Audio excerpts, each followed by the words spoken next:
para poder compartir con ustedes las recientes modificaciones en materia laboral que desde nuestro punto de vista determinan un cambio en relación a lo que teníamos antes. Como vamos a explicar en este momento, y quienes estuvieron en la exposición anterior, veíamos que el Ministerio de Trabajo tenía una línea zigzagueante, una línea no muy clara respecto a qué hacer con la suspensión perfecta de labores. Inicialmente asumíamos que estaba vigente el artículo 15 de la LPCL y muchas empresas presentaron sus solicitudes de suspensión perfecta de labores para todos efectos SPL, suspensión perfecta de labores SPL. Presentaron su solicitud de SPL y la ministra de Trabajo señaló que no estaba vigente ese procedimiento durante el estado de emergencia. Hubo muchos reclamos, muchas quejas y al final emiten el famoso informe de preguntas y respuestas donde señalan que no procede. Ante las críticas, pasa un tiempo y se emite el decreto de urgencia 038-2020, donde abre la posibilidad de ir a la suspensión perfecta de labores. Y también fue objeto de muchas críticas por el lado pro trabajador, porque decían que era una norma muy permisiva, muy amplia. Y esas críticas han llevado, desde nuestro punto de vista, a que el Decreto Supremo 011-2020-TR cierre nuevamente la puerta de la suspensión perfecta de labores. Esa nueva norma, significa un replanteo de la estrategia a seguir. Hay muchas empresas que, como vamos a ver, ya habían presentado ya la solicitud de suspensión perfecta de labores y ahora tienen que readecuarse a los términos del 011-2020-TR. Vamos a conversar nosotros, amigos, sobre varios temas. En primer lugar, vamos a hablar sobre lo que dice el 011-2020-TR. Hay un aspecto muy importante, que es el aspecto más controvertido hoy en día, es respecto a si se puede incluir al personal de riesgo dentro de la SPL o no. Si es que pueden ser incorporados o no. Hay un problema de técnica normativa que vamos a desarrollar con Flor en unos momentos, y nosotros acá vamos a conversar con ustedes después sobre unas estrategias o unos pasos a seguir para implementar la SPL en coordinación con asesoría jurídica, recursos humanos, administración, finanzas, porque el tema ya abarca a muchos expertos en varias disciplinas. Voy a empezar la presentación.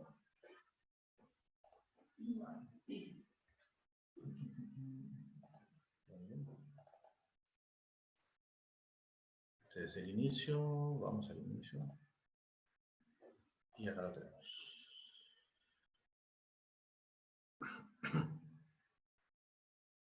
Disculpen ustedes.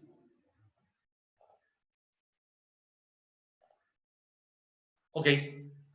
Bueno, esta presentación significa actualicemos estrategia de acuerdo a lo que establece el Decreto Supremo 011, y vamos a hablar también un poquito de lo nuevo que ha salido el día de ayer, bien, que es el Decreto Legislativo 1468, que establece una ampliación de la protección o de la licencia con goce de haber o trabajo remoto para los familiares de trabajadores discapacitados. Esto va a significar una explosión de trabajadores que van a ir por la suspensión perfecta de labores. Veamos. ¿Qué tenemos? La norma, el Decreto Supremo 011-2020, ya es mucho más clara en cuanto a la imposibilidad de que el empleador otorgue trabajo remoto o licencia con goce de haber, y dice por naturaleza las labores. Y la norma anterior, el 038, el Decreto de Urgencia 038-2020, tenía varias aristas, varios temas, era un poco confusa. Esta norma ya la he ido precisando, pero introduce un elemento muy importante, van a ver ustedes. En primer lugar, ¿bajo qué supuesto no está permitido continuar con la licencia con goce de haber? Cuando las empresas no puedan implementar trabajo remoto, ese supuesto. ¿En qué caso? Por la naturaleza de sus actividades. ¿En qué supuesto estamos? Estamos en el supuesto, por ejemplo, cuando dice la norma, un trabajador tiene que elaborar necesariamente en contacto directo con las herramientas, con los equipos, con la industria, con las maquinarias, Y es imposible bajo esa circunstancia que el trabajador lo haga de manera remota. Tiene que ser presencial y en contacto con las herramientas, con los medios de producción. La asistencia del trabajador, la presencia es muy importante para estos efectos. De modo tal, en la agroindustria, por ejemplo, ¿no? El trabajador va y labora en contacto con las herramientas, con la tierra, no puede ser presencial, no puede ser remota ese trabajo, incuestionablemente. Es un primer supuesto. El segundo supuesto es cuando no puede aplicar licencia con goce de haber compensable, y esa es una de las críticas que había, cuando era imposible, en términos reales, concretos, otorgar la compensación de las horas a futuro. Y se estaba haciendo una bolsa que crecía cada vez de manera incontrolable, de horas por compensar.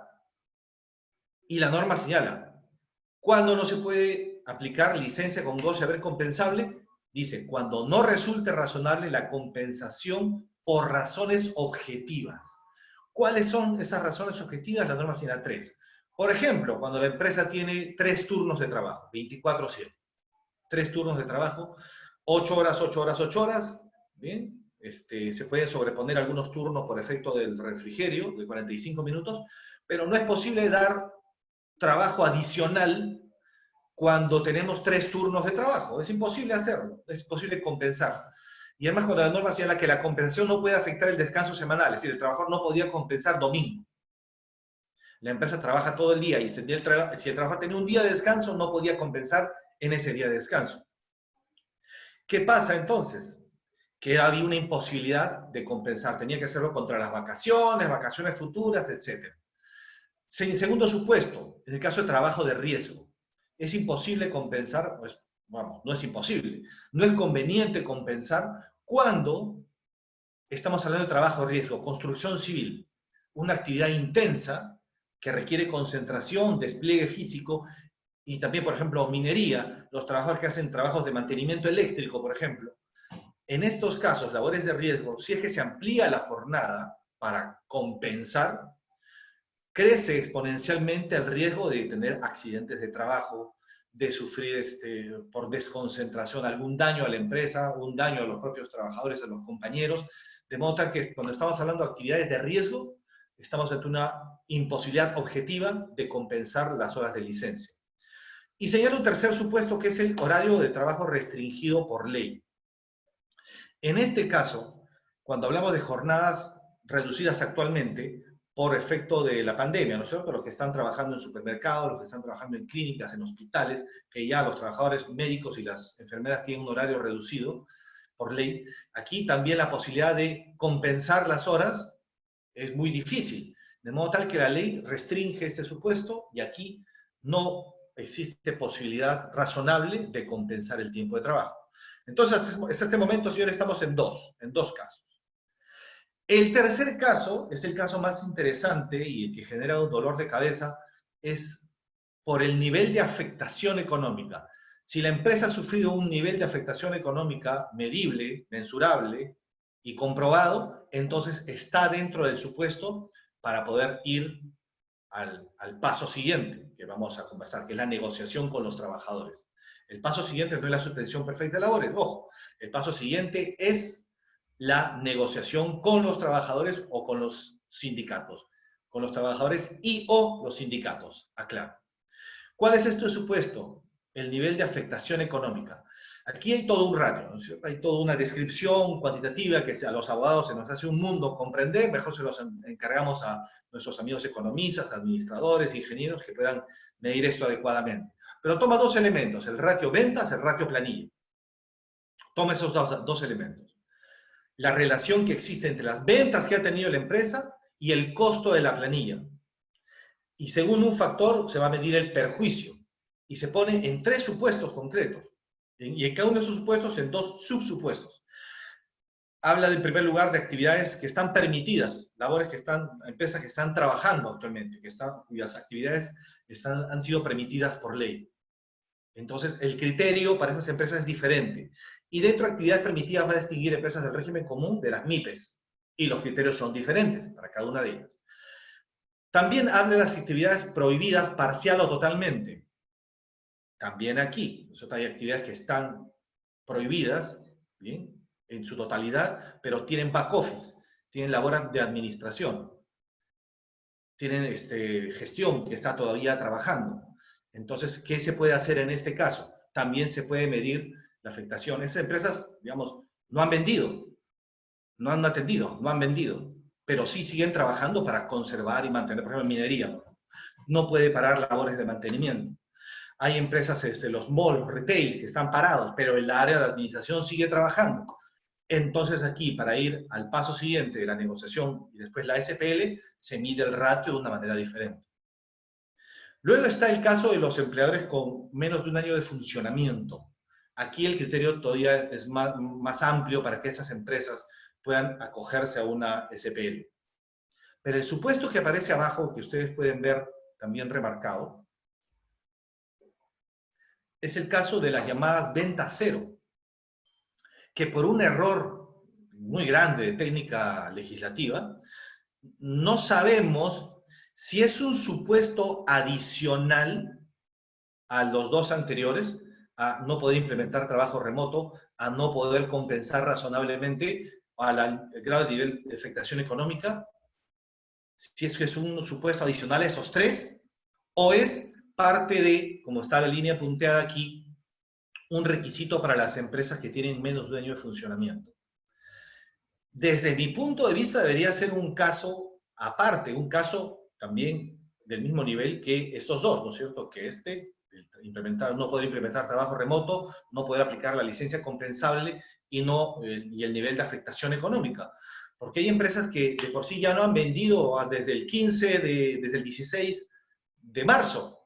Los restaurantes, los hoteles, hay colegios que los padres de familia no han pagado las mensualidades, los nidos pequeños, ¿bien? En ese caso hay venta cero, y eso habilitaría, desde mi punto de vista, allá ir automáticamente a la negociación, y si no hay acuerdo, a la SPL. Pero hay un error, una técnica legislativa muy mala que lo hemos visto a lo largo de todo este periodo, ¿no? Que da dobles interpretaciones, usan palabras ambiguas, y esto genera inseguridad jurídica para todos. Pero bueno, este es un supuesto, ojalá que salga una nueva norma aclaratoria, bien, del Ministerio de Trabajo, otra guía de preguntas y respuestas que diga si venta cero es el cuarto supuesto que habilita a la SPL, o estamos hablando de una descripción mayor de las ventas cero. Si ustedes van a la norma, y ojalá que tuvieran la norma a mano, ustedes van a poder comprender de lo que estoy diciendo. Entonces, estos son los supuestos, señores. Estos son los supuestos que ha descrito la norma con mayor detalle. Podríamos estar o no de acuerdo, es lo que hay, sobre esto tenemos que sujetarnos. Entonces, después de haber nosotros analizado si es que estamos dentro de alguno de estos 3 o 4 supuestos, damos el paso siguiente. Y el paso siguiente es, como dice el Decreto Supremo 011-2020-TR, suscribir acuerdos con los trabajadores. Negociar con los trabajadores y tratar de suscribir acuerdos. Disculpen mi cafecito. Después vamos a ver sobre qué pueden versar estos acuerdos.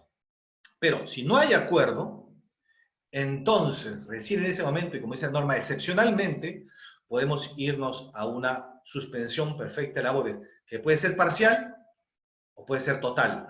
En el webinar anterior estuvimos conversando sobre esto, ¿no? Que la norma no decía si podía ser parcial, y era el formato de solicitud que aclaraba, que decía en un recuadrito que podía ser parcial. ¿Recuerdan? Bueno, ahora ya el DS011-2020-TR ya lo dice expresamente. Puede ser parcial. Dice, por uno o más trabajadores. Entonces, en teoría, ¿podríamos pedir una solicitud de SPL por un trabajador? Sí, podríamos hacerlo.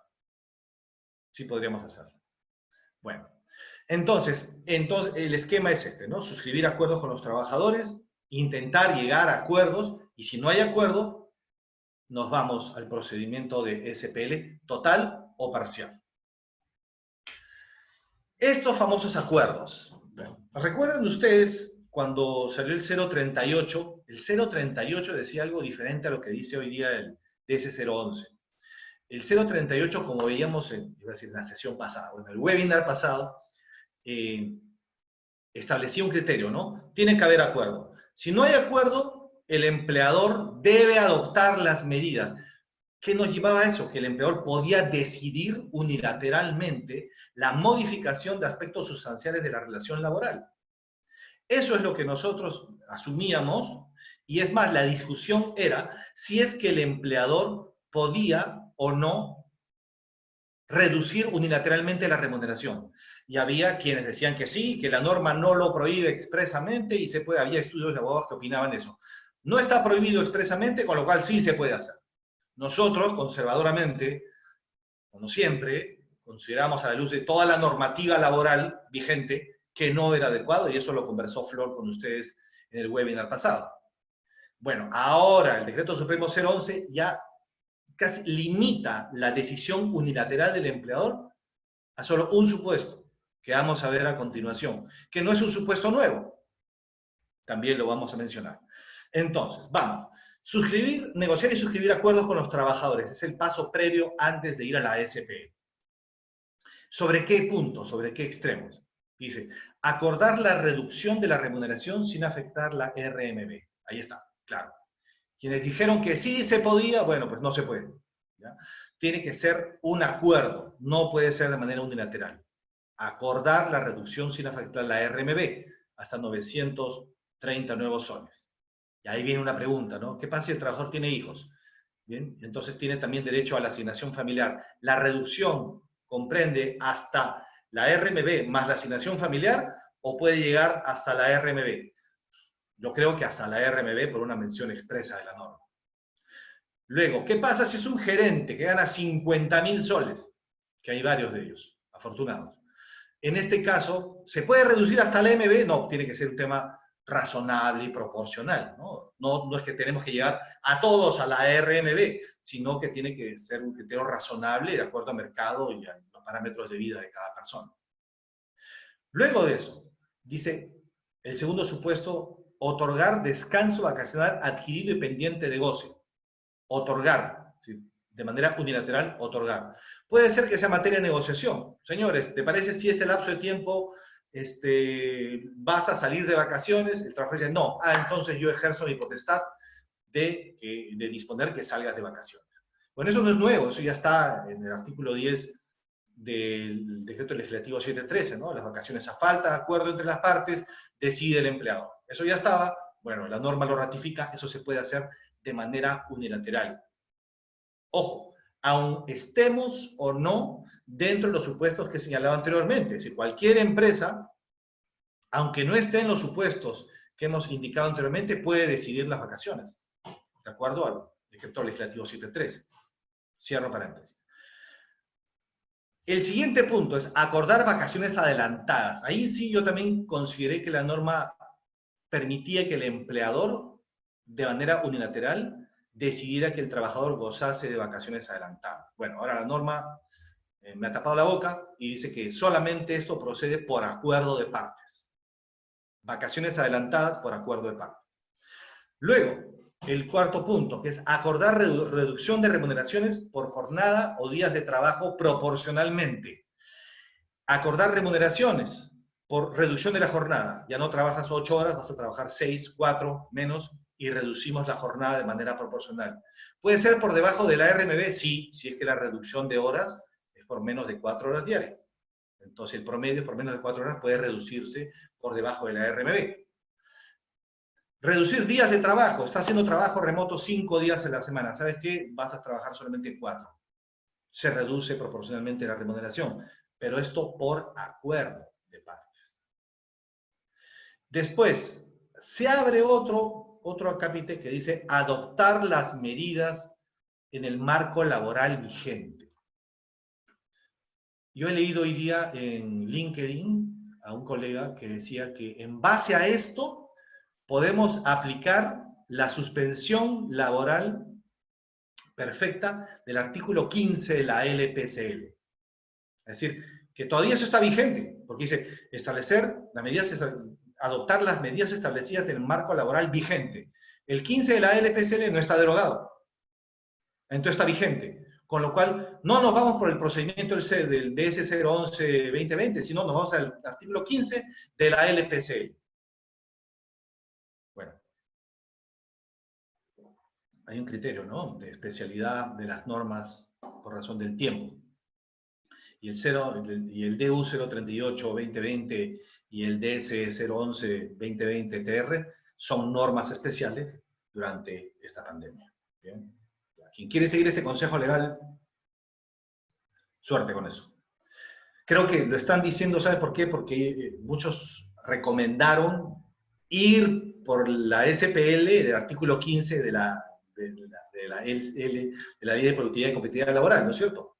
Recomendaron, dijeron, vamos ya, el 16 de marzo ya estaban presentando, vamos ya. Y ahora, bueno, que después el ministerio ha dicho que no tienen vigencia, que tienen que ser desactualizados, bueno, tienen que decirle algo a los clientes, ¿no? En fin, lo dejo ahí. Este punto, adoptar las medidas establecidas en marco laboral vigente, es una especie de cajón desastre, pero ¿a qué otro acuerdo se puede llegar con los trabajadores? Se puede llegar a acuerdos de suspensión de la relación laboral individual, acordada.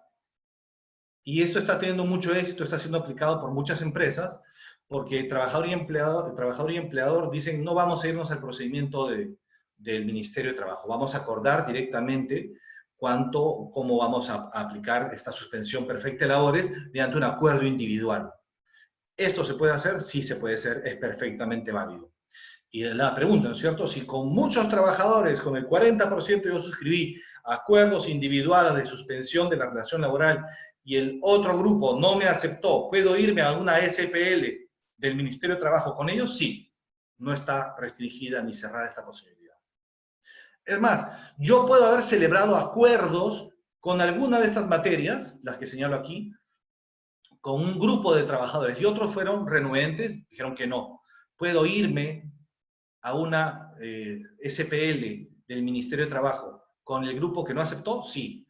Puedes tener acuerdos, puedes tener desacuerdos, y sobre los desacuerdos te vas a la SPL.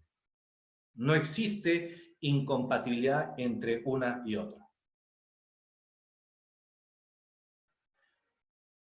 Luego, el procedimiento. El procedimiento ya ha sido mucho más claro, pero aún quedan algunas dudas. Bueno, un saludo a las personas que recién se están conectando. Son 132 personas, no han estado desde el comienzo. Un saludo también para todos ellos. A falta de acuerdo del empleador, entonces ahí aplica la SPL. Y entramos a un criterio muy importante, ¿bien? Hemos evaluado si estamos o no dentro de los supuestos de la norma. Después, hemos tratado de negociar con los trabajadores. No hay acuerdo con todos o con un grupo de ellos. Entonces, elaboramos todos los documentos y presentamos esta solicitud al MINTRA de SPL. A partir de ese momento ya podemos aplicar la suspensión perfecta de labores. Ya se aplica la SPL. Se suspenden las relaciones laborales sin pago de remuneraciones, pero sí con todos los beneficios que señala la norma, ¿no es cierto? El trabajador puede retirar una CTS mensual o pide adelanto de CTS y gratificaciones, todo eso, y lo de la AFP, etcétera, todo eso se activa. Pero ya el empleador ya suspende las relaciones laborales con los trabajadores de la lista. Luego de esto, SUNAFIL tiene un plazo no mayor de 30 días hábiles para evaluar la solicitud de SPL. Y todo esto de manera virtual. Yo abierto ahí un signo de interrogación, voy a regresar al final sobre eso. Transcurridos los 30 días, o antes, SUNAFIL tiene que emitir un informe. Y ese informe de evaluación de la solicitud, de acuerdo a los parámetros que hemos visto, comprobaciones, etcétera, de acuerdo a un protocolo, hoy día ha sido publicado el protocolo, por ejemplo. Ha sido publicada la norma, pero aún no ha salido, me dice Tatiana, no se ha publicado en la web del MINTRA el texto del protocolo. Ya habrá que conversar en su oportunidad sobre eso. Entonces, SUNAFIL va a seguir la evaluación de acuerdo a su protocolo, y después de esto, emite el informe que se entrega a la Autoridad Administrativa de Trabajo, quien se pronuncia en 7 días hábiles sobre este informe que analiza la solicitud. La AT puede pronunciarse en 3 sentidos. 1, aprobando la SPL, aceptando la solicitud, denegándola o guardar silencio. Y el silencio se equipara al silencio administrativo positivo. Se aprueba la medida por el silencio. Pero si se deniega, ya ustedes saben lo que pasa. Ese tiempo de suspensión se considera como válido, como válidamente trabajado, se paga al trabajador las remuneraciones que debió haber percibido, continuará percibiendo remuneraciones con licencia, con goce de haber, ese tiempo se calculará para efecto de los beneficios sociales laborales, etc. Y una multa administrativa, ¿no? Ahí sobre la multa hay un problema, porque el 010 establece una cosa y el 011 establece otra cosa, ¿no? Sobre cuáles son los topes de la multa a aplicar. Pero bueno, eso ya se definirá en algún momento. Es el procedimiento. Pero yo habría este signo de interrogación aquí. Eso signo de interrogación es acá abajo. ¿A qué me refiero con esto? ¿Qué pasa si es que SUNAFIL en un plazo de 30 días hábiles no se pronuncia? No se ha dicho nada sobre el particular. Porque ya han señalado que ha habido 25.000 solicitudes previas a la entrada en vigencia del 011-2020-TR. Y seguramente va a haber muchas más. ¿Cómo va a ser SUNAFIL para resolver todas en un plazo de 30 días hábiles? Imposible. Entonces va a haber casos en los que van a transcurrir los 30 días hábiles sin que hubiera un pronunciamiento. Sin que hubiera un pronunciamiento. Y eso es un tema muy importante a considerar. ¿Qué va a pasar? ¿Pierde SUNAFIL la posibilidad de fiscalizar posteriormente? No, SUNAFIL puede fiscalizar posteriormente, como también lo señala el DS 011-2020-TR. Pero ya ese es un tema diferente. Lo que no sabemos es qué pasa si es que en esos 30 días no hay informe. ¿Cómo se pronuncia la Autoridad Administrativa de Trabajo? ¿Cómo va a resolver en esos casos? Eso va a tener que ser aclarado posteriormente. El plazo de la SPL, como dice la norma, y lo decía también el TU 038-2020, es, bueno, 30 días posteriores a la finalización de la emergencia sanitaria. Si la emergencia sanitaria está prevista hasta el 9 de junio de este año, la emergencia laboral se prolongará hasta el 9 de julio. ¿Esto puede ser prorrogable? Sí. Si se prorroga la emergencia sanitaria, se prorroga automáticamente por 30 días la emergencia laboral y seguramente eso va a ocurrir. Bueno, acá tenemos el tema de la aplicación de la SPL y el grupo de riesgo. Y esta parte es también muy discutible, es la parte, creo que es la parte de moda hoy en día, por considerar por muchas personas, muchas empresas, como un tema altamente sensible. Y también hay opiniones legales diferentes. Hay colegas que están opinando que el grupo de riesgo sí puede estar incluido dentro de una solicitud de SPL. Entonces, yo los dejo a Flor para que Flor pueda explicar sobre el particular, sobre este cuadro.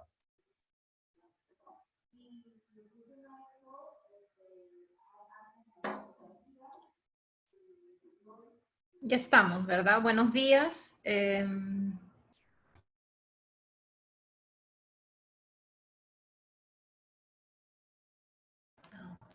Buenos días. Yo voy a tratar el tema sobre la aplicación de la protección de la póliza de riesgo. En primer lugar, es importante señalar que cuál es la norma que define quiénes son los trabajadores considerados como grupo de riesgo. Esta es la resolución 084-2020, es una norma del Ministerio de Salud. Es un documento técnico de atención de casos de COVID-19. Y se llama riesgo a trabajadores mayores de 60 años. Así como que algunos de los siguientes factores de riesgo, como enfermedades cardiovasculares, enfermedad crónica, cáncer y otros estados de inmunización. Este grupo somos todos trabajadores de riesgo. El método de 2020 estableció un trabajo remoto para el riesgo. El empleador debía priorizar que los trabajadores considerados dentro del grupo de riesgo realizar trabajo remoto. Eso no puede ser generalmente administrativos, trabajadores los trabajadores podían realizar trabajo remoto, ya Javier ha explicado, y lo que se señalaba era que otorgar una licencia o sea, cuando sucede la suspensión que regula en primer momento el decreto de urgencia 38-2020, no es muy claro porque de forma expresa, pero a partir de la modificación si era posible determinar que el grupo está excluido de su porque si los empleadores que se han imposibilitado de implementar el trabajo remoto con goce de pues, voy a votar las medidas necesarias y el vínculo y las relaciones privilegiando entonces es normal se puede concluir en cualquier acuerdo el trabajador tenía que entonces la solución de labores implica que el trabajador en este caso el grupo de riesgo por tanto con un criterio de interpretación válido que está estudiando a colaboradores de las pegadores. El 2020 ha sido mucho más claro y enfático en señalar eso. En primer lugar, considerado que los empleadores deben considerar la adopción de cualquiera de las siguientes medidas, ¿no? Otorgamiento de vacaciones vencidas y vacaciones ganadas, reducción de jornada y remuneración, recomendaciones medidas. Y no autorizar la aplicación del grupo de riesgo, sino que por el contrario,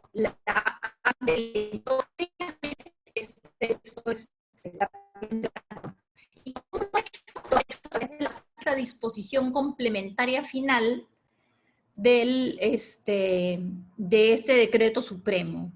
Esta disposición complementaria lo que señala textual y expresamente es que para efecto de la aplicación del artículo 4 del decreto de urgencia 038, se considerará, que es el supuesto del grupo de riesgo, se considerará lo establecido en el capítulo 2 del título 2 del decreto supremo 011-2020-TR. Esto es un tanto una remisión expresa a este capítulo y a este título. ¿Qué cosa es lo que regula finalmente este capítulo y este título? Son las medidas que resulten necesarias a fin de mantener la vigencia del vínculo. Y ahí establece pues estas medidas de acuerdos. Y el artículo, donde en un título se entonces, clarísimo, no se debe aplicar la función perfecta de la labores. Y no solamente aquí es importante indicar que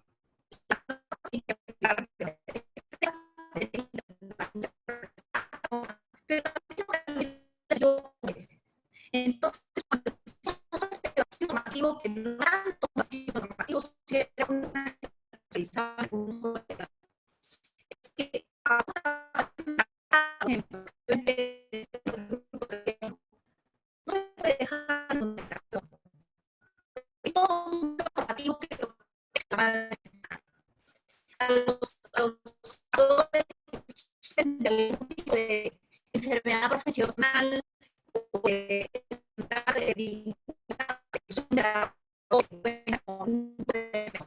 un informe por una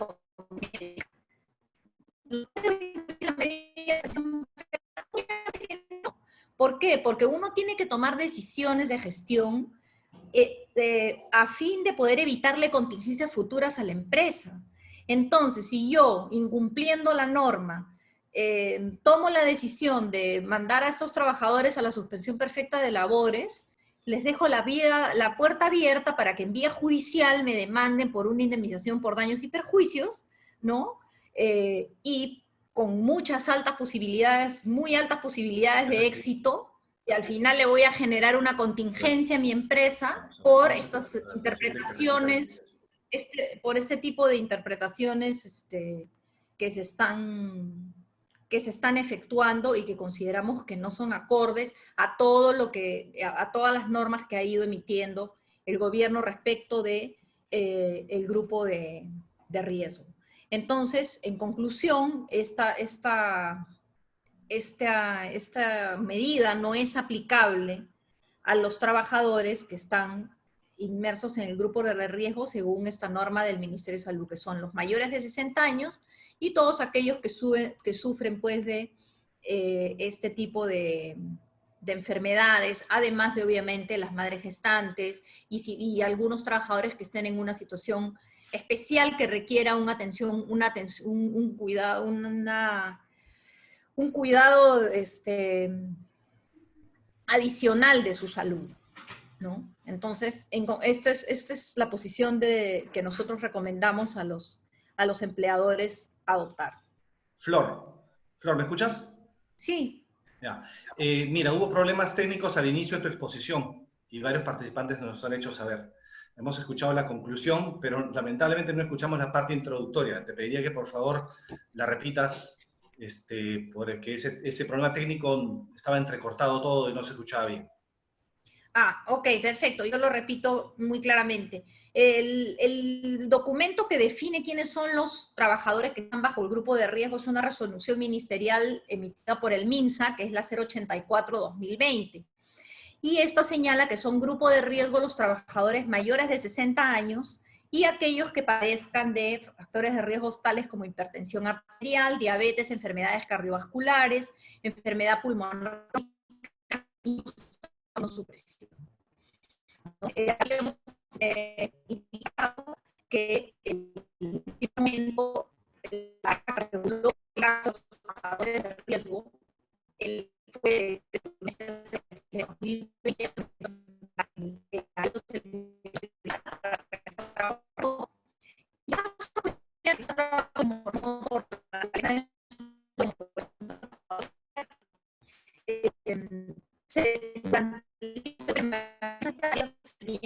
una licencia con goce de haber sujeta compensación posterior.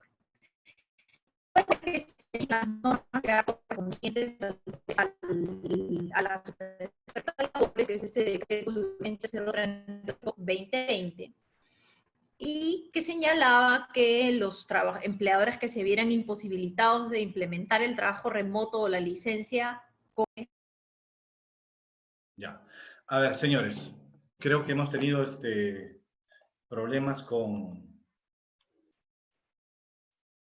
la conexión.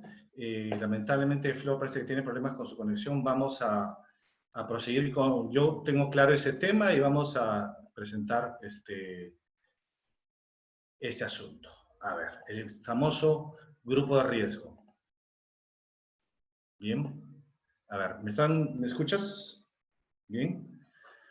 A ver, lo que tenemos aquí, el Decreto Supremo 011-2020-TR determina cuáles son los llamados grupos de riesgo. A ver. Un momento, por favor.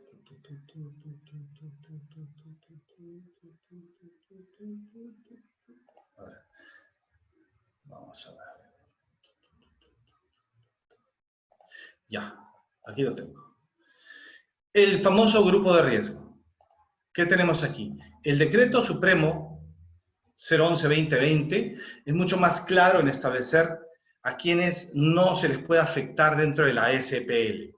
Señala primero los trabajadores que están protegidos por la libertad sindical, trabajadores sindicalizados, trabajadores dirigentes sindicales. ¿Qué significa esto? Que en la SPL no puedes comprender a todos estos grupos de trabajadores sin una razón objetiva. Si no los exonera, pero sí pide que sustentemos adecuadamente por qué vamos a incluir a los dirigentes sindicales o a los afiliados al sindicato, por razón del puesto, de la naturaleza de las labores, de la imposibilidad de otorgar, seguir otorgando licencias con goce de haber.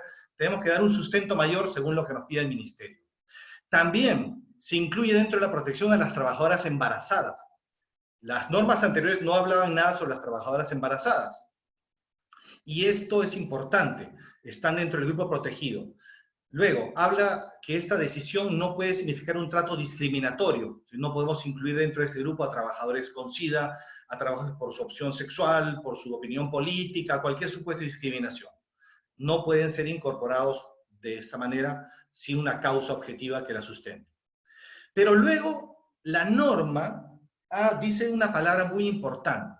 Dice, asimismo, se protege especialmente a trabajadores de grupo de riesgo, dentro del mismo artículo, dentro del mismo párrafo. No los separa y considera dentro del grupo de riesgo a los trabajadores que ya sabemos, ¿no? Trabajadores con COVID-19, trabajadores mayores de 60 años y trabajadores con factores clínicos.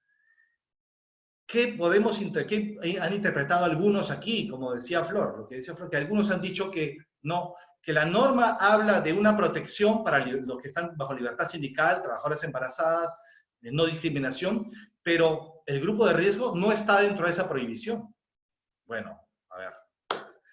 Cuando la norma dice asimismo, en ese mismo sentido, ¿cierto? De igual modo, igualmente, cualquier otro sinónimo de decir asimismo, dice se protege especialmente.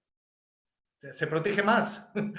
Dice, no se desprotege, no se dice, no se desprotege especialmente. Dice, se protege especialmente a trabajadores con COVID-19, mayores de 60 años, y trabajadores con factores de riesgo, trabajadores con cáncer, trabajadores con problemas cardíacos, con trabajadores con diabetes.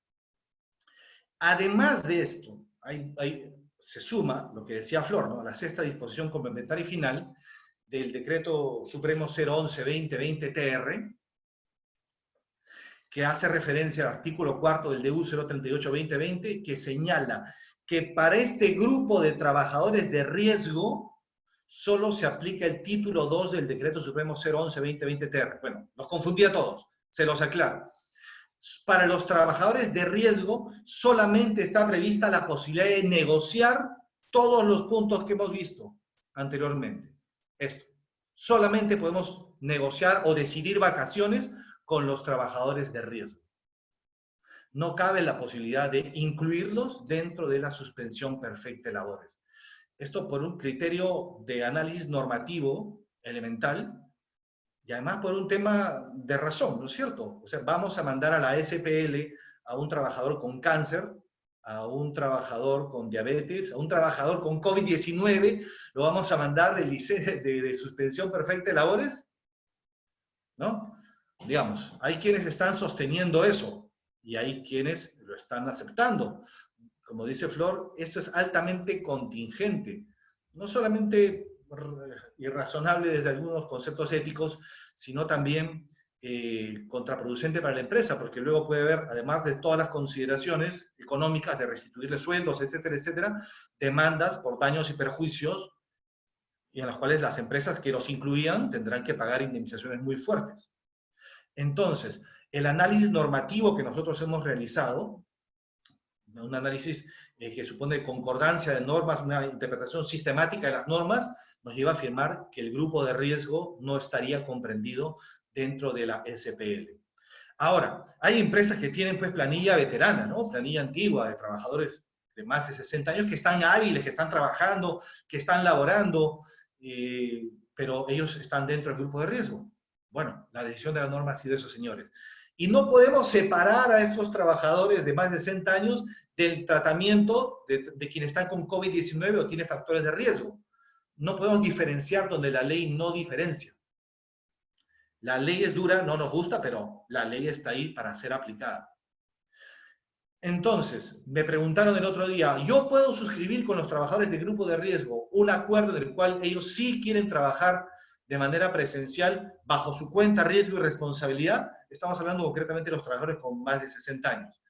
Mira, aquí la norma dice, el trabajador va a poder trabajar, pero el empleador está impedido de suscribir esos acuerdos. El trabajador no debe permitir el trabajo. Dice, el 010 concretamente lo dice, ¿no? 010 2020 TR, el empleador no debe impedir que trabaje. Se limitan la potestad del empleador de suscribir esos acuerdos. Bueno, en esos momentos los abogados, los asesores se ponen ingeniosos, pero para transgredir la norma hay que tener muchísimo cuidado.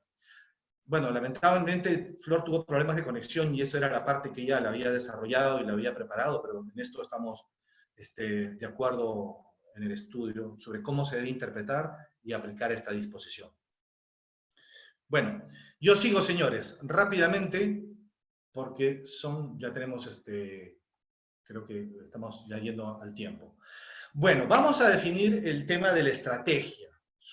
Estamos entonces, que hemos superado la primera etapa de analizar que estamos dentro de los supuestos de la norma, hemos llevado a cabo las negociaciones con los trabajadores, y ahora, ¿qué vamos a hacer? Tenemos que tomar una decisión. Entonces, vamos a analizar el supuesto normativo al cual acogernos para irnos a una SPL, vamos a determinar cuáles son los trabajadores que vamos a afectar con la medida, con la SPL, y ahí decidimos cuáles son nuestros resultados esperados, razonablemente qué esperamos respecto del ministerio y cuál es nuestro peor escenario posible. Y ahí definimos cuál es la línea de acción a seguir. Tenemos que considerar el factor sindical para aquellas empresas que tienen sindicato, porque hay un procedimiento previo de negociación y conversaciones con los sindicatos y también con los trabajadores. El segundo punto. Tenemos que elaborar un paquete de propuestas para los trabajadores. Y aquí pasa algo que yo he visto. Hay empleadores que prefieren la negociación individual o ir a la suspensión perfecta de labores individual con los trabajadores antes de ir a la SPL. Entonces hacen propuestas interesantes a los trabajadores para que los trabajadores las acepten y acepten bien el paquete de beneficios y continuar con la relación laboral, o ir a una SPL individualizada, un convenio de SPL con un paquete de beneficios. Entonces es una propuesta asequible. Pero también hay quienes quieren ir a la SPL del ministerio de frente y hacen propuestas que los trabajadores no van a aceptar. O sea, al revés de la película El Padrino, ¿no es cierto? Vamos a hacer una propuesta que los trabajadores no acepten. Te redujo 70% del sueldo, trabajas 4 días a la semana, te vas de vacaciones adelantadas, un montón de propuestas que los trabajadores razonablemente no van a aceptar. No aceptan los trabajadores, entonces tenemos el camino para irnos a la SPL. Bueno, es un tema de estrategia. Entonces, podemos plantear, al definir la propuesta, una sola propuesta. No, podemos plantear varias propuestas según las categorías, los niveles, la modalidad de trabajo de cada trabajador, si es un trabajador obrero, si es un trabajador de oficina. No tenemos que plantear la misma propuesta. La realidad de cada trabajador es distinta. Puede haber unos que tengan 90 días de vacaciones pendientes, otros que no tengan. Entonces podemos armar un esquema adecuado de qué proponerle a quién. No una sola propuesta, sino propuestas diversas según las diversas categorías o realidades de los trabajadores. Después, definir la estrategia de negociación individual, ya eso es materia más fina, ¿no es cierto? Técnicas de negociación, o también, si hay sindicatos, cómo le presentamos esto a los sindicatos. ¿Cómo presentamos, cómo vendemos la propuesta? ¿Cómo presentamos a los trabajadores la propuesta para que esta pueda ser aceptada? Esta propuesta que sea vendible según todo el contexto, según la realidad de la empresa, según la visión a futuro, etc. Los trabajadores van a hacer muchas consultas. Van a consultar con abogados, van a llamar, van a preguntar. Entonces tenemos que estar muy atentos y que el equipo esté dispuesto a responder rápidamente las preguntas de los trabajadores. Y también, si hay acuerdos, formalizar estos acuerdos.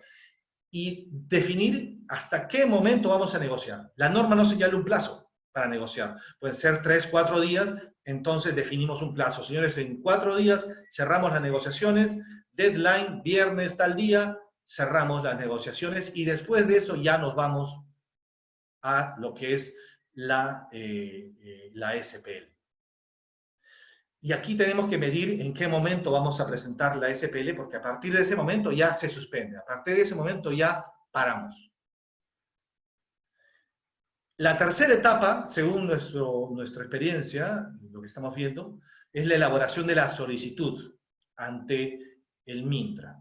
Esto significa una recopilación y sistematización de la información de la empresa de acuerdo a qué causal vamos nosotros a invocar, ¿sí? La redacción de la solicitud e ingresar en la plataforma toda la información. Ahora, ¿nosotros tenemos que basarnos solamente en una causal? No, podemos basarnos, hay empresas que están en todas, hay empresas que están en todas, ¿no? Que no pueden dar remoto, que no es compensable lo que ya dieron, y que están en una situación económica dramática. Podemos tomar todas las situaciones y presentar una solicitud mucho más armada, justificando que estamos en todas, o en dos, o en una. Es el paso a seguir al momento de presentar la solicitud. 4.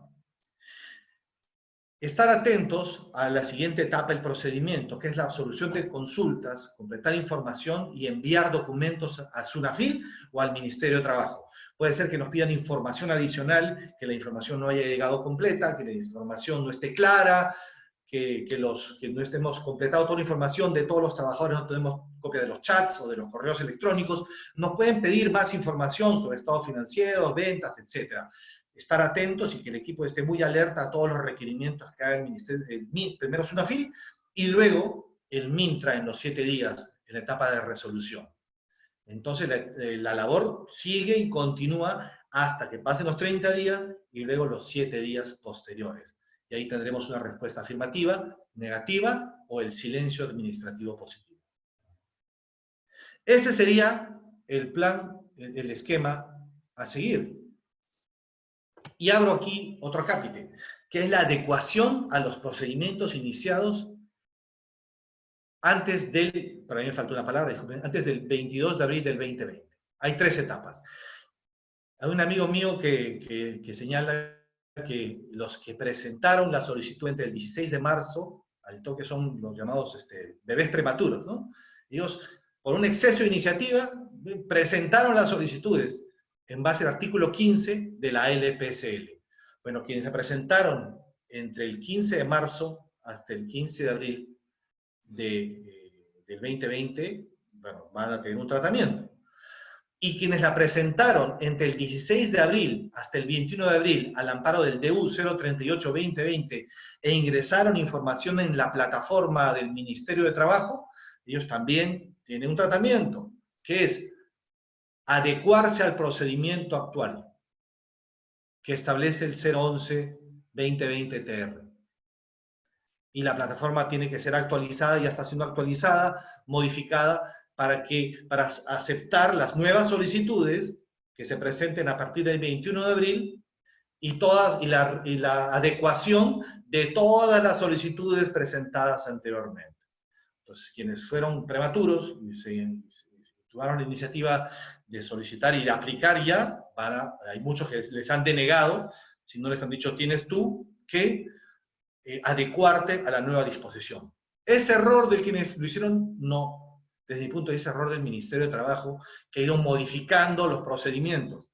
Y ahora va a salir el protocolo, ¿bien?, de las SPL, del procedimiento de la SPL, las negociaciones individuales con los sindicatos, y esperemos, señores, que no cambie nada de lo que ya hemos conversado en 2 oportunidades. Quiero terminar esta presentación y dar paso a las preguntas, a 3 temas que considero que van a ser los que se van a conversar mucho en el futuro. Primero, esto ya está vigente. En el artículo 4 del numeral 4.7 del decreto legislativo 1468, que está vigente desde el día de hoy, amplía el grupo de trabajadores de licencia con goce de haberes, que son los llamados familiares de los discapacitados. Es decir, de discapacitados, hay un error ahí. ¿Por qué? ¿Qué dice este dispositivo? Busquen ustedes, ¿no? Eso ha sido publicado el día de ayer. Habla de la protección de los trabajadores con discapacidad, que deben tener trabajo remoto, y si no es posible esto, licencia con goce de haber. Y dice, expresamente, las medidas reguladas en los párrafos precedentes respecto a trabajadores con discapacidad alcanzan a las y los familiares hasta el 4º grado de consanguinidad o 2º de afinidad que tenga bajo su cuidado a una persona con discapacidad, con diagnóstico de COVID, o persona con discapacidad que pertenezca al grupo de riesgo para el COVID-19, conforme lo determina el Ministerio de Salud. Es decir, si en las empresas que ustedes trabajan, asesoran, hay personas que tienen bajo su cuidado a trabajadores bajo el grupo de riesgo, ellos también podrían solicitar estar con trabajo remoto o licencia con goce de remuneraciones. Entonces se va a ampliar el grupo de personas que van a solicitar este beneficio. Y la norma no señala restricciones, porque puede ser que exista en un hogar una persona con discapacidad o con factor de riesgo y tenga 5 hijos en edad de trabajar y los 5 soliciten cuidar a esta persona.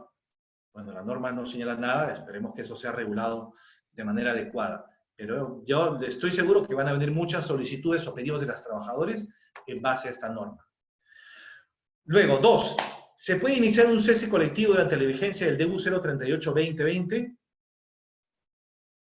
Esa es una buena pregunta, ¿no? Ya me la han preguntado a mí y yo creo que sí. Yo creo que sí. Que la posibilidad de ir a un cese colectivo no está cerrada. Algunos señalan que no, solamente podemos ir a suspensión. No, perdón, que se ha modificado, o se ha modificado de manera especial durante este tiempo, es el artículo 15 de la LPCL. No lo que es el cese colectivo, siempre que estemos dentro de las causales previstas legalmente. Una empresa, bien, que se acoge a la suspensión y está en suspensión perfecta de labores, puede ir luego, durante ese término de los 90 días, a un cese colectivo. Sí, puede hacerlo. ¿Puede haber una yuxtaposición de procedimientos? Sí, yo considero que sí. Siempre que se den los supuestos legalmente previstos. Y el tercer punto, el otro día me invitaron a un webinar para hablar sobre la liquidación de empresas. Lo que va a venir, muchos señores, son liquidaciones de empresas.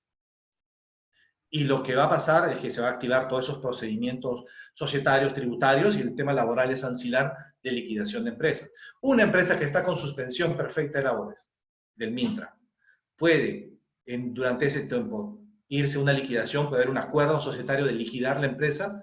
Sí, puede hacerlo. Y como ustedes sabrán, laboralmente la liquidación supone no pago de indemnización por despido. Es un supuesto de una causa, es una situación excepcional que habilita extinguir las relaciones laborales. Ese tema es el tema del futuro, tenemos que estar mirando también más allá de estas normas que nos toca hoy en día. Bueno, señores, esto es cuanto yo les tengo que comentar y quedamos con Flora sus preguntas.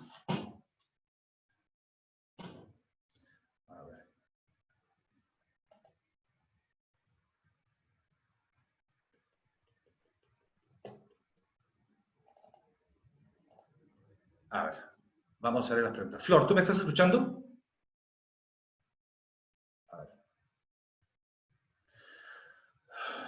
A ver, hay varias preguntas aquí.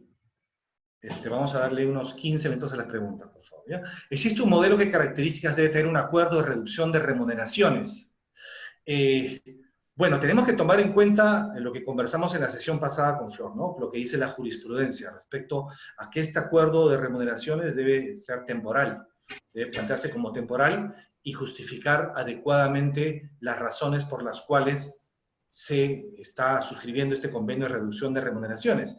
Y aquí se abren dos vías, ¿no? Si es que esta reducción temporal va a significar un crédito en favor del trabajador, es decir, que hay una deuda para el trabajador, o si es que hay una reducción que no se va a reintegrar en el futuro. Y eso depende de acuerdo de las partes, y hemos visto de todo en estos días. Sí, Flor. A ver, ¿ahora se me escucha bien? Ahora sí. Ya. Aquí hay una pregunta. ¿Qué pasa si durante una suspensión perfecta vence el contrato a plazo fijo de un trabajador? ¿El contrato se suspende o el empleador puede no renovarlo? La extinción de un contrato a plazo fijo por vencimiento del plazo es una modalidad permitida por ley. Por lo tanto, el contrato de la extinción, si vence el plazo, quedaría automáticamente extinguido al no ser renovado. Muy bien. A ver. Luego, en caso mis trabajadores acuerden conmigo suspensión perfecta, estamos hablando de un acuerdo individual, entiendo ya no habría el proceso administrativo. Ellos igual aplican al subsidio de 760 parcial. Bueno, a ver, tomando en consideración que soy MIPE por facturación, pero no está en el régimen laboral MIPE, y son trabajadores a tiempo parcial. Bueno, si no se cogió el régimen parcial, el régimen laboral MIPE, es régimen común, pese que a sus ventas sean de MIPE. Pero si ya se llegó a un acuerdo individual con los trabajadores de suspensión perfecta de labores, no podríamos ir a la suspensión perfecta del MINTRA respecto de esos trabajadores. Podríamos ir respecto de otros trabajadores que no aceptaron la propuesta, pero con esos trabajadores ya hay un acuerdo de suspensión perfecta de labores. Sí, Flor.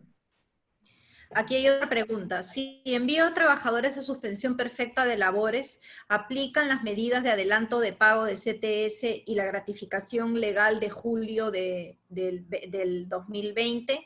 ¿Debo darles ese adelanto a todos los que están en suspensión perfecta?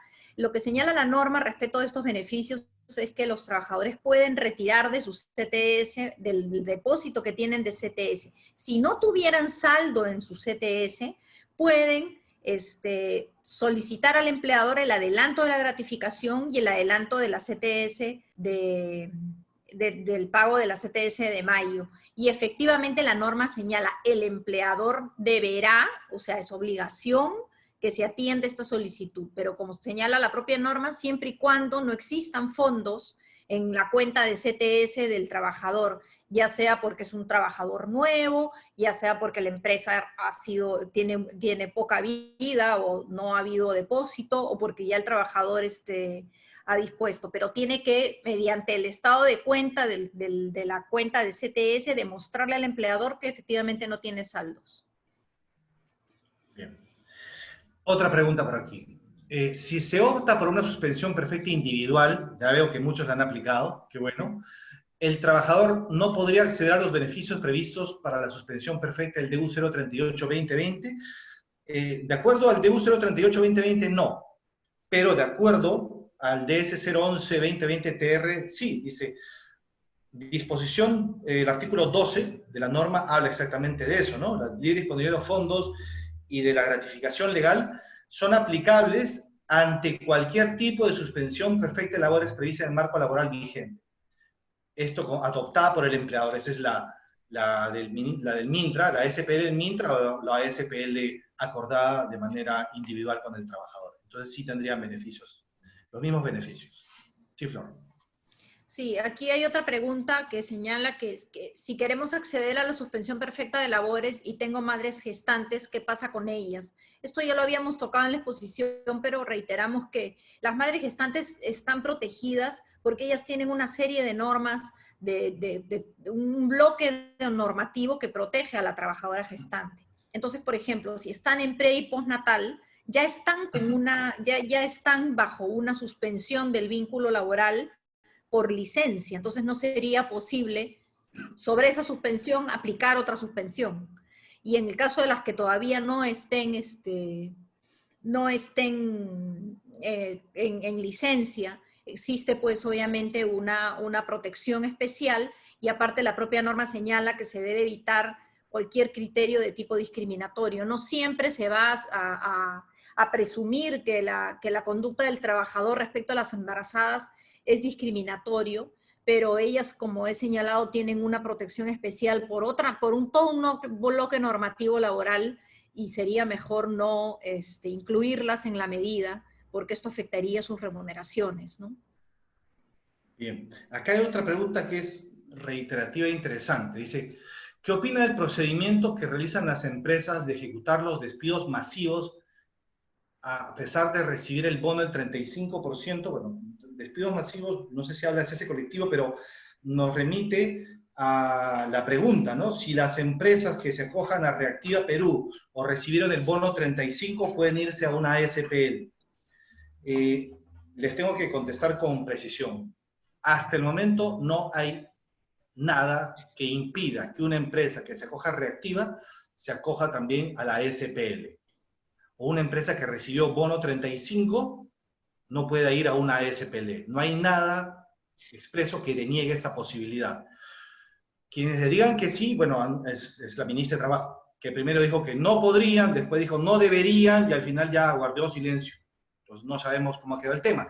Lo que sí aparece es en el artículo 7, literal C, del Decreto Supremo 011-2020, que al momento de presentar la solicitud para acogerse a la SPL, el empleador debe pronunciar información sobre el acceso y destino de los subsidios de origen público otorgados en el marco de la emergencia nacional. Subsidios. Entonces algunos, con razón, dijeron, reactiva, pero uno es un subsidio, es un préstamo. Ok, sí, muy bien. 20, pero bono 35% sí es un subsidio. Entonces no sabemos para qué están pidiendo esta información. Si para después denegarla o simplemente tener un factor referencial para evaluar la situación económica de la empresa. Tenemos que presentar esta información, tenemos que responder a esto, pero presentar esta información, pero hasta el momento no hay nada que impida expresamente o señale incompatibilidad entre recibir reactiva, bono 35%, e ir a una SPL. Sí, Flor. Sí, complementando lo que ha señalado Javier, quien sí hizo una respuesta, porque esto también lo preguntaron, el tema de si las empresas que están aplicando la suspensión perfecta podían acogerse puntualmente a Reactiva Perú, lo contestó la ministra de Economía y Finanzas. Y bueno, dio una respuesta un tanto gaseosa, pero dijo que sí iba a evaluar caso por caso, que en verdad no estaba prohibido. Tampoco lo han señalado de manera clara, pero la ministra al parecer la ministra de Economía y Finanzas como que le enmendó un poco la plana a la ministra de Trabajo. Aquí hay una consulta que señala, en una negociación individual con un trabajador mayor de 60 años, se puede acordar la suspensión perfecta para no ir al Mintra. Lo que está prohibido es efectivamente la suspensión perfecta de labores de acuerdo a este procedimiento. Yo podría acordar de manera individual una licencia sin goce de remuneraciones con un trabajador mayor de 60 años.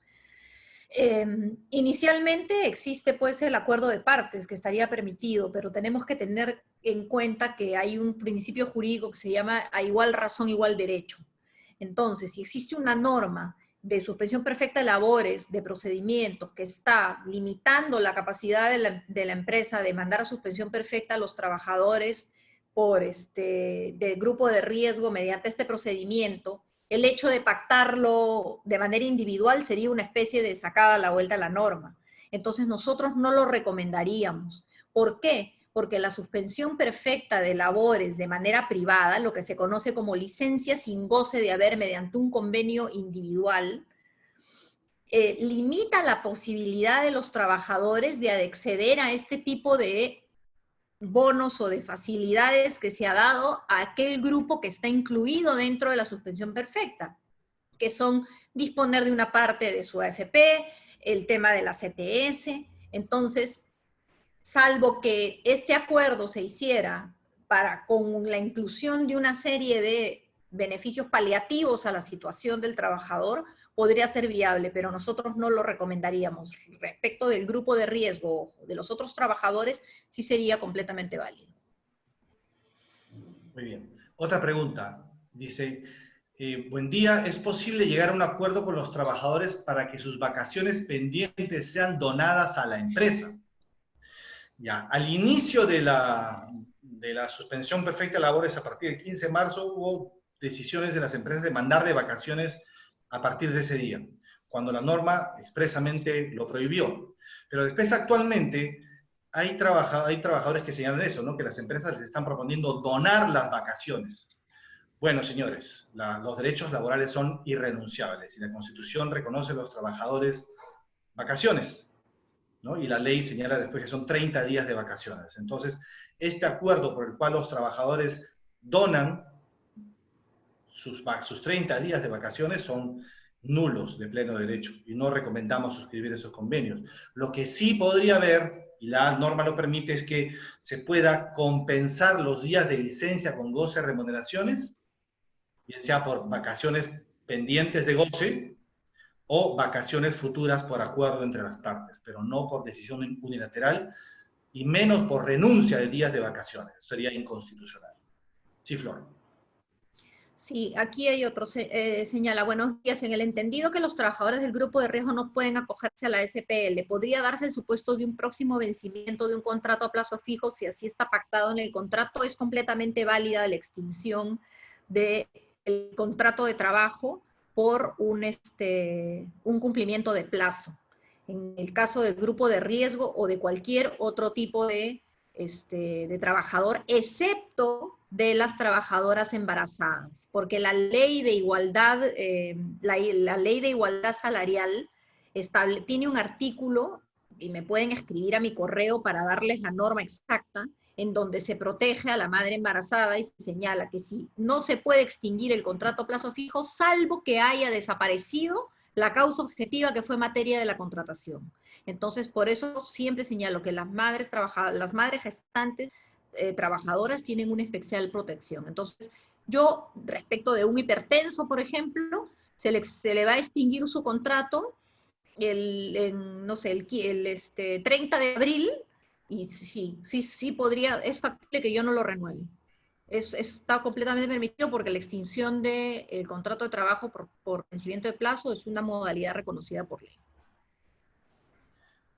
Bueno, aquí hay un tema interesante. Dice, doctor, la adecuación que exige el Decreto Supremo 0011 exigiría volver a iniciar la negociación o es válido los convenios con fecha anterior al Decreto Supremo 011. Bueno, sí, si la adecuación significa que quienes presentaron las solicitudes de SPL a partir del 16 de marzo del 2020, tienen que readecuarlo. Si no negociaron con los trabajadores, si no hicieron propuestas, no queda plasmada la propuesta, van a tener que empezar todo de cero.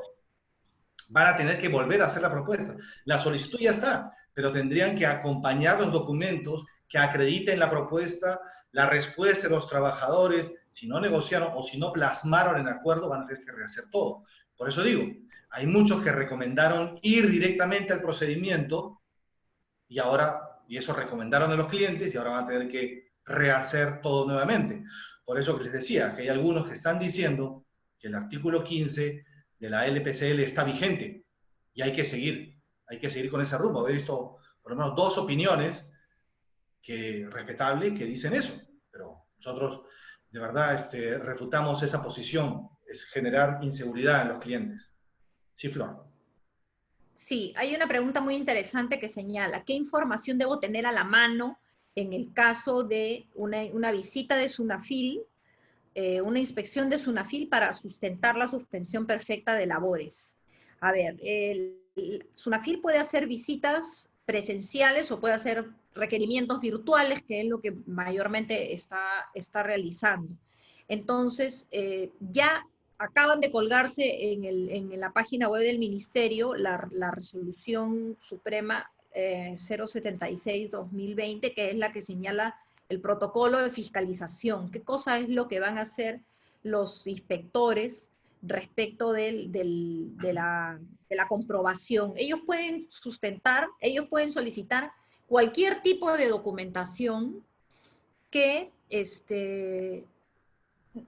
demuestre que la causal de suspensión perfecta por la cual yo he postulado, ya sea la de la afectación económica o la otra, la de que ya apliqué las medidas previas y solicito la suspensión perfecta, entonces son casos distintos. En el caso de la afectación económica, obviamente voy a tener que tener a la mano todos mis registros de ventas, la planilla electrónica, también los documentos que he hecho llegar a los trabajadores, negociando un acuerdo, la comunicación al sindicato si tengo una organización sindical, o a los representantes de los trabajadores respecto de la comunicación de las medidas de suspensión perfecta.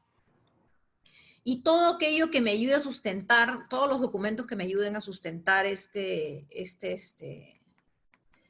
¿no? Lo que yo he señalado. Actividad económica, nómina general de trabajadores del sujeto inspeccionado, lista de trabajadores sindicalizados y representantes, si soy REMIPE, la acreditación de la inscripción en el REMIPE, lista de trabajadores comprendidos en la suspensión perfecta de labores, medio físico virtual mediante el cual comunicó a los trabajadores afectados o a sus representantes la medida de adopción de la suspensión perfecta, quiénes están comprendidos en el trabajo remoto, quiénes están comprendidos en la licencia con goce de haber sujeta a compensación, quiénes están comprendidos en el grupo de riesgo, el criterio de aplicación, si han tenido acceso a subsidios de origen público en el marco de la emergencia sanitaria. Toda esta información es la que puede solicitar SUNAFIL.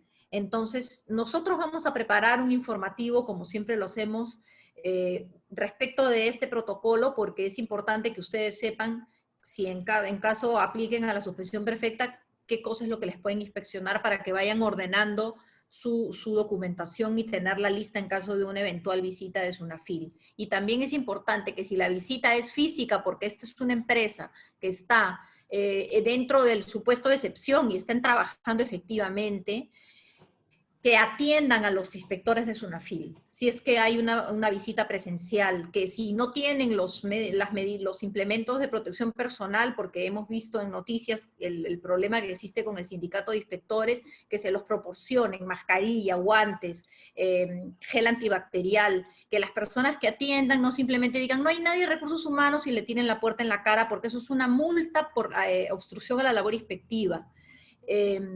Que el personal de vigilancia que está a cargo también que está dentro de la empresa, porque entendemos que obviamente las operaciones están reducidas y hay muy poco personal, esté también con los implementos y la persona que los atienda esté con los implementos, le reciban el requerimiento de inspección si es que ocurre. Entonces, estas son, a grosso modo, las medidas que se deben tomar y que, bueno, nosotros vamos a detallarlas en el informativo que vamos a publicar pronto en la web del estudio. Ya vamos concluyendo, vamos con las preguntas finales y tiene que ver con eso, ¿no? Si un trabajador argumenta tener bajo su cuidado un paciente oncológico y o persona de la tercera edad, ¿es posible aplicar SPL o qué medidas se debe realizar? Justamente es lo que comentaba hace un momento con lo establecido por el decreto legislativo 1468, que señala el procedimiento a seguir para que una persona sea declarada con discapacidad o acreditar tener esa edad.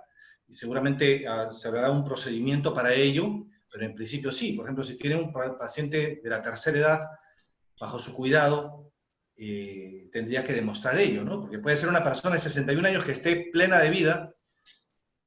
Como ustedes saben, ahora la esperanza de vida es mucho mayor, pero es una persona de 61 años que no requiere cuidado, pero que sea una persona de tercera edad que sí requiera cuidado. Ese debería ser el sentido de la norma.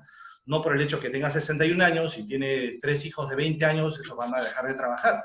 Creo que el sentido de la norma es el atender y cuidar a las personas con discapacidad o con COVID o con una situación digamos, que requiera mayor cuidado. Y después, yo me adelanto a otra pregunta más antes que se me escape. Dice, las vacaciones al personal de riesgo. ¿Podemos dar vacaciones al personal que está de riesgo? Sí, digamos, la norma sí expresamente lo señala. Es decir, no podemos reducirles el sueldo ni incluirlos dentro de la SPL, pero sí, de acuerdo al artículo 10 del decreto legislativo 713 y de acuerdo a la norma actual, también respecto de este grupo, está en potestad del empleador decidir que esté gozando de vacaciones ya generadas y aún no gozadas. No vacaciones adelantadas, pero sí se podía considerar ese lapso de tiempo como de vacaciones. Sí, Flor, para ir cerrando. Y aquí hay otra pregunta también referida a las vacaciones. Se señala, si están de vacaciones, ¿puedo cortar las vacaciones y aplicar la suspensión perfecta de labores o tengo que esperar a que terminen sus periodos de vacaciones? Las vacaciones es un supuesto de suspensión del contrato de trabajo imperfecta, ¿no? No hay prestación, pero se paga la remuneración vacacional. Por lo tanto, al grupo que está gozando vacaciones, yo no puedo, que ya está dentro de una suspensión, no le puedo aplicar una medida adicional de suspensión perfecta. Tendría que esperar a que terminen sus vacaciones para luego incluirlos en la medida de suspensión perfecta de labores. Bueno, señores, hemos estado casi hora y media con ustedes. Ha sido un gusto una vez más compartir estas experiencias, sus preguntas. y también varios temas han quedado sueltos. Con nuestro CM, Walter Cos, vamos a recopilar todas las preguntas que nos han hecho. Por favor, dejen su correo electrónico y a medida que estemos avanzando vamos a contestarlas. ¿Algo más que quieras tú señalar, Flor? No, solamente agradecerles a todos por su disposición, su presencia y sobre todo por sus preguntas que nos ayudan a nosotros también a enriquecernos como abogados. Esta retroalimentación entre empleadores y asesores es muy importante y bueno, esperemos verlos en una futura oportunidad. Bueno, eso es, señores. Muchas gracias, ya nos vemos pronto, si es que el ministerio saca algo que modifique lo anterior o una cosa nueva. ¿Bien? Muchas gracias. Un saludo para todos, que estén bien ustedes y su familia. Hasta luego. Hasta luego.